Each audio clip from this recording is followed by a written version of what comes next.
Hey folks, and welcome back here to Gatekeeper Media as we bring you some coverage of the 2022 303 Open out in Colorado. This is an event sponsored by Discmania, and we're happy to have you all aboard here at the Ultra Disc Golf Park. I'd like to give a special thank you to all of our Patreon supporters who helped make this all possible. And I am Dustin Mouret bringing you the commentary, but I'm no longer alone. I got Nick Hanson with me. How's it going, man? Hey man, how you doing today? I'm doing great. Glad to have a partner here and do some awesome coverage of what is a fantastic card here. Definitely a star-studded lineup, including yourself, and definitely some names that people are going to recognize out there. Yeah, excited to be here. As we are going to kind of take a look at some of the main players to watch throughout the tournament. You can see there's definitely some heavy hitters from Tour out at this event. It was kind of a stop between some Elite Series events this year, and again, always fun to see some big names out there. Starting with Klein, let's take a look at his bag. Looks like obviously putting the P1s now has kind of been his biggest change, I think. But other than that, everything looks pretty classic from his lineup. As we then will take a look at Lucas Carmichael, not a player I'm too familiar with. Do you have any info on him? Yeah, so Lucas Carmichael is actually an AM. He won his spot onto this from the Colorado Amateur Championship. Because he won that tournament, he won a spot on this featured card today. Here's my bag check. You're going to be finding me throwing mostly Millennium discs. The Draco and the Omega 4s are going to be some of my go-tos. Yeah, awesome to see that. See a couple other little discs sprinkled in there from, I guess, Discmania and Innova and things of that nature. As we take a look at Nathan Queen, of course, coming in from Innova, puts the Alpaca. I feel like he's one of the rare guys that throws the Colt and the Stud. Obviously, the Toro, kind of a new disc making its way into the lineup. And then, of course, known for his race, I would say, is probably the other disc I kind of really know him for. Definitely known for those races. Yeah, absolutely. As we're about to get right into this one. Why don't you tell me about hole number one? Here we are at hole number one, a 260-foot par 3. Players are really going to have three options here. Up the middle that the drone is flying, and then right hand, backhand hyzer, or the hyzer for a flick if you're right-handed. All options can get you inside the circle. And you're going to see a mix of all three of them, I would say. There's not one that's really dominant. First on the box from Wyoming, Michigan. He is the reigning and defending 303 champion, Kyle Klein. And you heard the announcer say it, defending champion of the 303 Open. And again, certainly a guy who is known to make some big finishes out on the Disc Golf Pro Tour. And definitely a guy who has a lot of skills. Looks like he's going to be taking that forehand route you're talking about.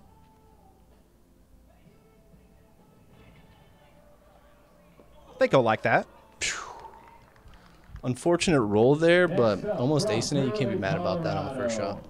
Making feature card by way of being your Rocky Mountain Amateur Champion, your 2022 Memorial Amateur Champion, and your 2021 Huck Face Broken MA1 runner-up, Lucas Carmichael. And as you were saying, our amateur champion, Lucas Carmichael, making his way onto our feature card for the opening round. Had to throw in that runner-up announcement as well. Try to bring him down a notch, I suppose. Big family up there in northern Colorado. They really like to harass each other, you could say. That's fair enough, as he's going to be taking that backhand wide hyzer route here over the right-hand side of the fairway. And some great ground action. Puts him right near the bullseye. Yep, he's going to be close there. As long as you make it past the trees on either right or those, bushy trees on the left, you're going to be somewhere within circle 2 for a putt. I believe this is you, Nick Hanson. Here I am, and going with the sidearm route there, I think it's a little more open in my opinion. So is this a course that sees a lot of action, or is this kind of one of the rarer ones that get used in tournaments, or kind of how does this fit into the scene? So it's a little newer, and so it's kind of been finding its where it fits within the disc golf community. It is a pay to play, and it's a little hard to get access for tournaments, I would say, but it's coming along. And here's our lefty, Nathan Queen, finale champion last year. Obviously kind of made a name for himself off the back of that. Certainly a very familiar face. He's even done some commentary over here at Gatekeeper, I believe, a time or two. So he goes for that left-hand route out left. And has a little bit of work to do on that one, looks like. Yeah, so as you can see, that area behind him there is actually OB, so he got just over that OB, and he's going to give himself a putt. Definitely known for his putting, I would say. It's one of his trademarks. Stepper and just short. So we now get over to Kyle Klein, see if he can start off with a birdie.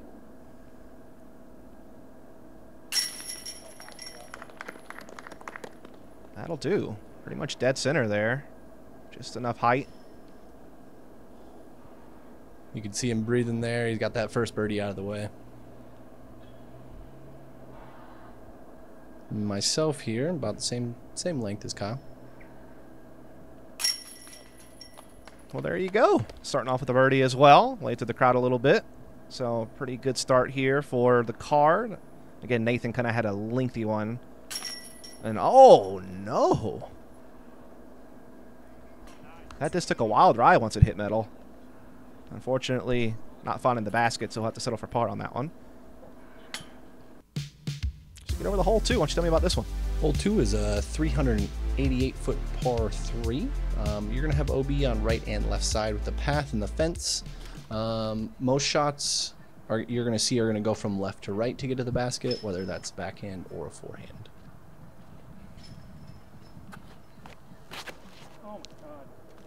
Kyle Klein seemingly not really liking that one out of his hand from his exclamation, but hey, gets on up there in the circle. Myself here, I'm going to choose a very similar route to Kyle there, going with the backhand. Sit. Down. Yeah. We're going to have a little bit of early release, so I'm going to find that fence on the left. I'm glad it got down, so that way it's not out of bounds, but it's going to leave me a lengthy putt. It seems like that left to right shot kind of just avoids some of those trees on the right-hand side of the fairway. So we're going to see the forehand here out of Lucas Carmichael, and that looks pretty. Yeah, bounces up there nicely.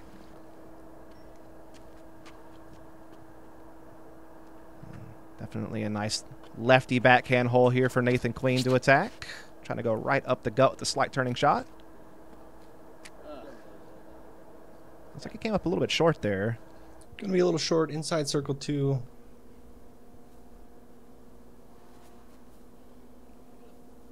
And just kind of chipping it up there. Try to give it a slight bid, but didn't really have a chance. Now here's you.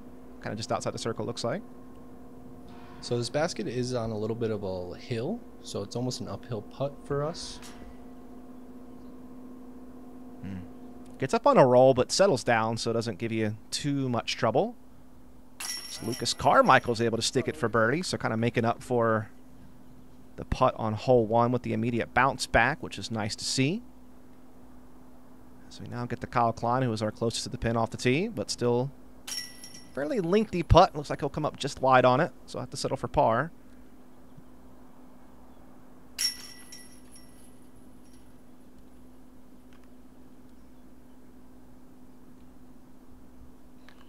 As everyone just kind of cleans up here in our early portion of our front 9 here at the 303 Open. So we head on to hole number 3. All right, hole number 3 is 395 feet. The drone is going to be going straight at the basket here, but most right-hand players are going to be throwing a big hyzer over the trees on the right-hand side. It looks like Lucas is lining that up. We're going to see today that he's got some power, either forehand and backhand. So have you gotten to play with tournaments and such with Lucas in the past, or? So I have. I actually met him first time we played a league together. We got just paired up and carded. Met his dad, great family. He's a good kid, you know, and he's just getting into disc golf and enjoying it so far, I'd say. Yeah, pretty solid shot there. Certainly had the distance maybe a little bit wide, so we'll have a lengthy putt ahead of him as we are going to get up to Kyle Klein, who certainly is no stranger to power himself. Hanging out that wide hyzer. And not sure. Where's that at? Oh, out of bounds. So he's going to push the tough. OB that runs behind the basket there. The OB is probably 35 to 40 feet, I would say. So, wow, okay. Really, he kind of overpowered that one for this hole, I would say.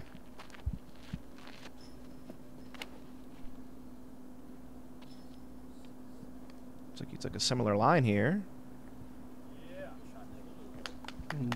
You're going to see me push that OB as well, but I'm going to get the green flag. Absolutely. And I do wonder, do you think part of the juicing it there from Klein was maybe just getting used to elevation again? I mean, obviously, that's what people always kind of talk about out in Colorado. It's just such a big difference in how the discs fly compared to what maybe he was used to on tour. Or how do you think that factors in today for some of these players? Yeah, I mean... Also, OB for Queen. Yeah, so the elevation does become a factor. I mean, you really have to release your disc flat here. Otherwise, you know, they're going to have a hard time standing up most of the time. So it's really just finding that balance of speed and angle to get the, you know, the good shots. As Klein's able to at least salvage the par there after the OB, so not taking any damage on the scorecard, keeping himself in the mix. Nathan Queen looking to do the same after finding a similar OB mark to Kyle. Ah, a little high. Here's you for birdie. I think I was just inside the circle, so wanted to get another birdie under my belt. And there we are on our way to hole 3. That's 2 birdies so far. There you go. Yeah, 2 through 3. Loving to see that. I'm also loving the matching putters and shoes there, Nick. That was pretty solid. Solid play. Not planned, but now that I see it, I like it too. You know, I mean, you gotta let your personality show where you can. Yeah, you bet. So we are going to take a little bit of a check-in here on our chase card. As again, we had some heavy hitters all throughout the course, and this is Aaron Gossage actually playing the same hole just ahead of you guys. And I got to see Aaron Gossage in person in Tallahassee, and this guy rips, like, forehand and backhand. Just definitely going to be one to look out for in the future. Yeah, he has a lot of power for his small frame. All right, let's get back to it here in our first par 4 here on hole number 4. Yep, 830 feet. Players are really going to be trying to just get past this fence line so then they can attack the green. Once you get past this fence line, however, what we're flying over right now is uphill, and right now it's going to start going downhill again back to the basket. So once you get to that landing zone, if you're on the hill or a little behind it, you're not going to be able to see the basket from your second shot. So how aggressive would you say it takes to get to that fence line as far as distance? You're going to need, I would say, about 430-ish to get there. And, you know, some players can throw a hyzer. I need to get a little bend out of my disc at elevation to get there. And I'm going to put it right at that, you know, flat spot before it starts going uphill. Yeah, so great placement there. Looks like you took a little bit of a tree there on your way, but didn't seem like it impacted it too much. Looked good as we're going to get to Lucas Carmichael. Looking to take kind of a similar route. A little bit of bend there on the flight. Looks like it gets up there nicely. Gonna be right there as well.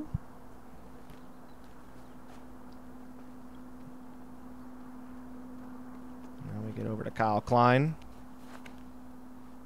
Trying to get back on track after the OB on the previous hole. Swings that one out a little bit wider, but gets up top, so it seems like he should have good footing. Yeah, so the bigger arms can get all the way to the top. It's going to give him a much better chance at a birdie look, I would say, from up there. Not only being above the basket, but just in terms of being able to see the basket and have a better look, I would say. And Nathan Queen just kind of swinging it out left and hyzering in just before that fence. So it looks like he's also found some flat footing there, but still has that uphill shot you're referring to. He will be first to act here on shot number 2, and seems like there's a good bit of OB around the green, so it seems like you have to be pretty accurate here with this shot, and well, that looks pretty good. Yep, so being with the Budweiser plant here, the fence is for the horses, and, you know, it's obviously going to be OB on the right there. They also have the dogs here once in a while, so it's fun property to see some animals while you're also getting to play. So was it the Budweiser Clydesdales? Yep, the Clydesdales and the Dalmatian dogs. Dope. Not the Bullfrogs, though, right? No, unfortunately not. Oh, man. That was like the OG. That was. Man. Maybe dating ourselves a little bit with that reference as we are going to see be. Kyle Klein looking to rip the big forehand into the green. As that'll do. That is great. I think we might get some people Googling that after we just talked about it on what that actually was, because, like you said, we're dating ourselves with that one. It's like an old Super Bowl commercial, I feel like many years ago. As we are seeing our players look to take their stabs at birdie here. Obviously, these are some lengthier bids, so a little bit tough to grab, but looks good. And seems like I'll have pretty good weather here on this opening day as well. Anything in particular that struck you guys out there on this first day? We had some good weather. I would say it got a little breezy for being Colorado. The wind up there is, you know, usually under 10 miles an hour, but today I think it was a little bit over that. Fair enough. Just kind of seeing the rest of the card here clean up as we start kind of approaching that halfway point of our front nine for our opening round. A couple of pars there for yourself and Lucas. So now we're going to get to hole number 5, back to par 3s. Yep, we have a 425-foot par 3. The very end, it's going to go up, and then it's going to be on a flat, you know, almost ledge per se that the basket sits on. So you really just want to get up there for your putt, so that way you don't have that uphill putt.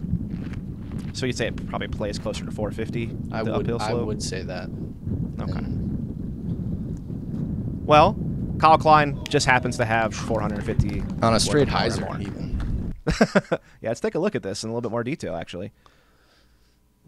So Kyle is going to have great footwork, and we're going to see him kind of slowly go forward and then just absolutely rip. It's going to come flat across, and then he's going to have just a little bit of hyzer on it that gives him some height and then gets back left.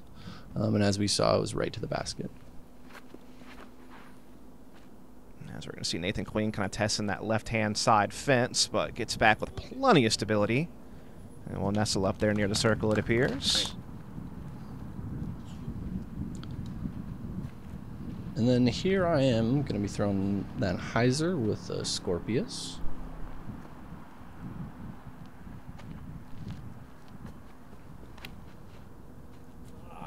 And a little bit of an early release is going to lead me left towards the fence. Yeah, lengthier putt, but at least stays in play.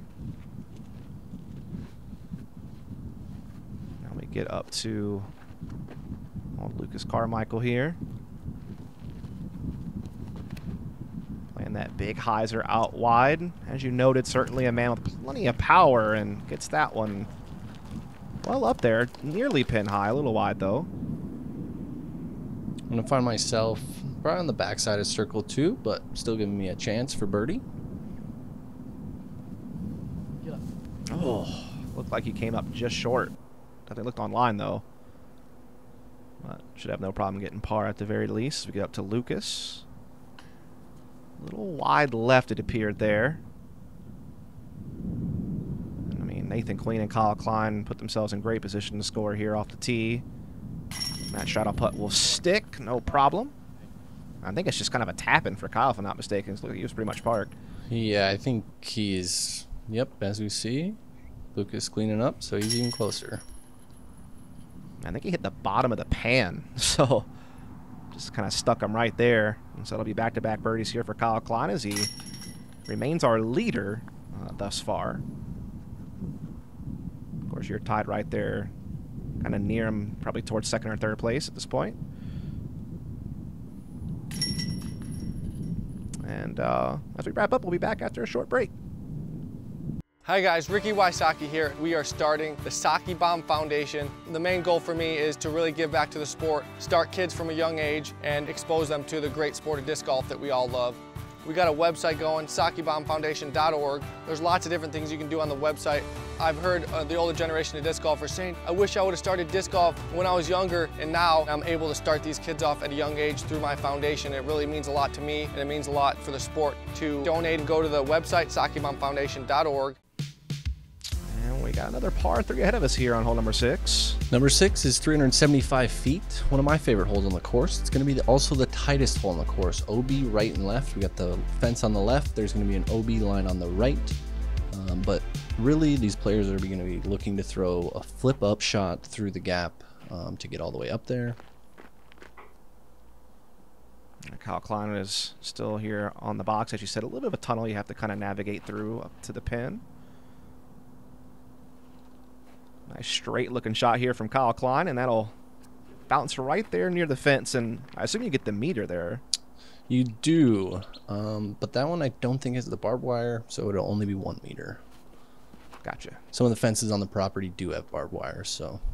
Oh, okay. Good to know. So it's like Nathan kind of got caught up a little bit there on that ceiling as a longer approach. I would say this is a tough lefty hole. That's a fair point. So I'm here throwing a fairway driver to try and get that flip up, similar to Kyle's shot. I'm going to hit the fence and be inside the circle. Oh, and we have a form check from myself. Yeah, hi there. So check you out. Here we are. I'm going to be going straight at it here and then just ripping through on a pure hyzer line to try and get the flip up through the entire flight. And as we saw, the result was there, and I'm looking at a birdie. Would you say that people try to play a little bit of bounce off that fence on the left-hand side, or is that more of just like a bonus if you happen to get it? I think it's smart if you can get all the way up there, but I think just even getting within circle 2 on this hole does become a challenge, so it's almost a bonus, like you said. I gotcha. As you did see Lucas kind of get a little bit caught up there himself off the tee. Able to get up there, though, up and down. Should be able to salvage par from there. Yeah, that's a great recovery from how far back he was to even have a look at par. That's fair. So you're going to see Queen just kind of pitch up to save his par as well. See if Lucas can capitalize, and indeed he will. So again, not taking any blemishes on the scorecard. It's always nice. And here is Kyle after that meter. Looking real close for birdie. That's going to be no problem. I believe you should be pretty much knocking yours in as well. Yeah, I'm pretty close here. I would say this is actually probably one of my better drives I've had on this hole. Not a lot of them get inside circle 1, I would say, for me personally. Okay. That just seems like one of the tougher ones we've seen so far as just the low ceiling and, again, having to kind of keep it through the tunnel. So, good pick up there for yourself to get birdie as Nathan will clean up his par. And we'll just have a couple of our holes left to go here on the front 9. Yeah, I would say this is the bonus birdie of the round. If you get this one, you're pretty happy with yourself.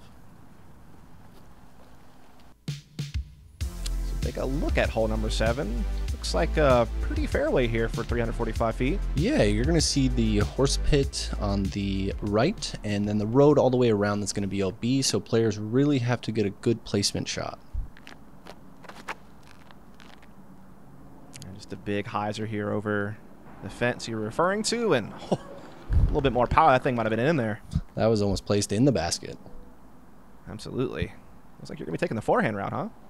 Yeah, I like playing the forehand on this because the miss, if I hook it out left, I'm going to come in bounds easier. But this time I actually missed almost right, and I was glad it was long enough. Yeah, plenty of power on that one. Gives yourself a chance here. Is Nathan Queen going to be playing similar line with the backhand?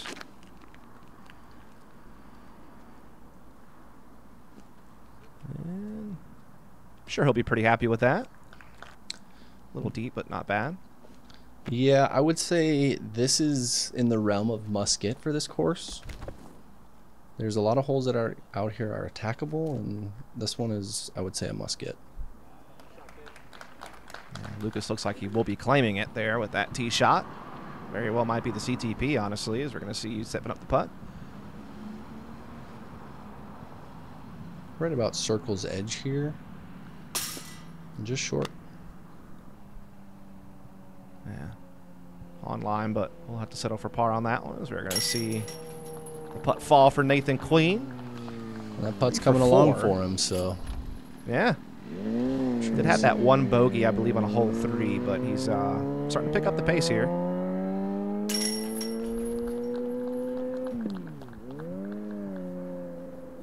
Seeing a few more birdies start to fall in here as well.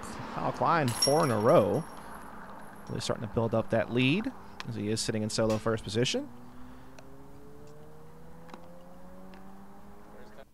And with just a couple of more holes left, we're on to another par 4 here on hole number 8. Hole number 8 is 500 feet. You're going to have OB right and left. The ditch there you can see on the right is going to be OB for the players, and the road on the left That first basket you saw is a great placement to throw your first shot, and then have an easy pitch up to get your birdie, I would say. Do you ever see anyone go like super aggressive on this one for like an eagle bid, or is it not really reachable with the trees? It is reachable. If I'm not mistaken, Kyle just threw a mid-range, and he's probably 3/4 of the way down the fairway. So, gotcha. Feels like one of those ones that you wouldn't really want to risk unless you absolutely need it or something like that. Right. I think this one is just, it's one of those birdies that is almost a must get. So to play for the eagle and then take a bogey, you're probably going to be pretty upset. I hear you. Big forehand here from Lucas Carmichael out towards the road. We'll stay in balance though. Looks like you're favoring the forehand here as well. Yeah, there's just less trouble out there if you just put it on that hyzer line, because, like I was saying, this is really just like a pitch to there and then another pitch to get your birdie. So, 2 routine shots and you should get a birdie on this one. Everyone's off the tee clean, so we'll see if they can collect on the approaches. That takes a nasty roll, and that is very unfortunate. Yeah, he's going to roll OB there with that ditch like I was saying, and it's just like the one spot on the green where you really don't want to land. Meanwhile, Nathan almost hitting the stand there, so we'll have a drop-in birdie. Always like to have a stress-free score.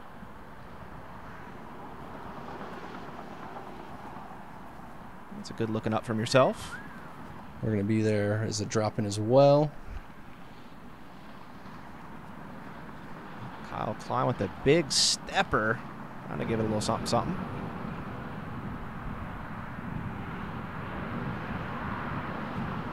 A little low there for Carmichael as he was trying to save par after the OB.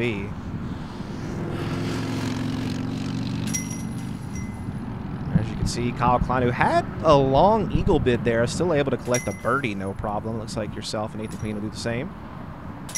Just one hole left to play here in our front 9. All right, hole 9 is 385 feet. Most players that are right-handed are going to be throwing a backhand hyzer, I would say. You also have that left line that you can throw a turnover shot, but the dominant shot is this way, so that way when it hits the hill, it just kind of falls into it with that hyzer. Good-looking line here from Mr. Kyle Klein. He's going to be a little short, but it'll be a putt for him. Fair. A little bit of force over here from Nathan Queen, trying to push down there. Again, seems like a pretty tough lefty shot, but he's made it work. Yeah, him throwing that turnover really surprised me, to be honest. So when he's in the circle off it, you know, I can't really say much. He knows what he's doing. He's a professional. Looks like, you know, you have a little bit of a resume to claim for yourself there with that shot. We're up there for a putt as well. This is high and wide here from Carmichael, but I mean, that works. That was like almost like the Joe Hanson like way to do it. As soon as it's released, just turn around and yeah, it's true.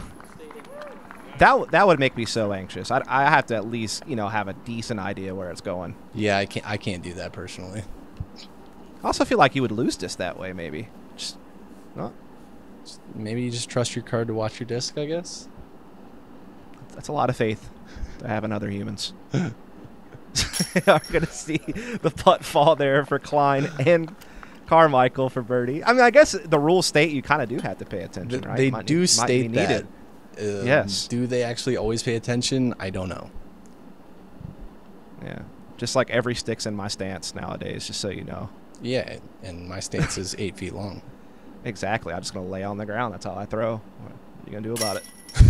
Looks like we're going to see maybe a little bit of a little star framing action here for the last hole. We're going to hope. Don't talk too early. Okay, I'm not. No spoilers, Nick. I'm waiting. Yes, sir.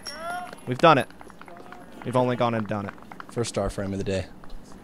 Indeed. Let's do a little bit of a chase card check-in here as we're kind of wrapping up our front 9. It's going to be Mr. Joel Freeman.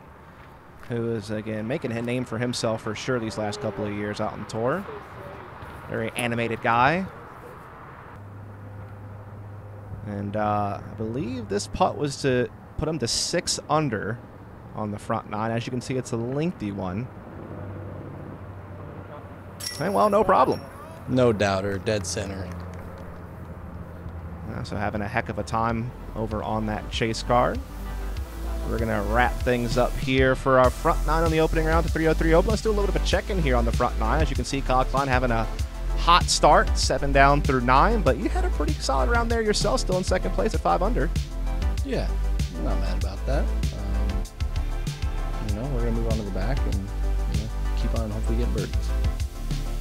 Yeah, you can see it's kind of 9 through 6 keeps you in the top 8 right now under par, and so that's how things kind of sit. And again, we appreciate all of you for tuning in, and a special thank you to all of our Patreon supporters who help make this coverage possible. We hope that you'll join us on the back 9 as well as for the rest of the 303 Open. Again, this is Dustin Mouret, and joining me is Nick Hanson, and we'll catch you here again real soon. Thanks for having me.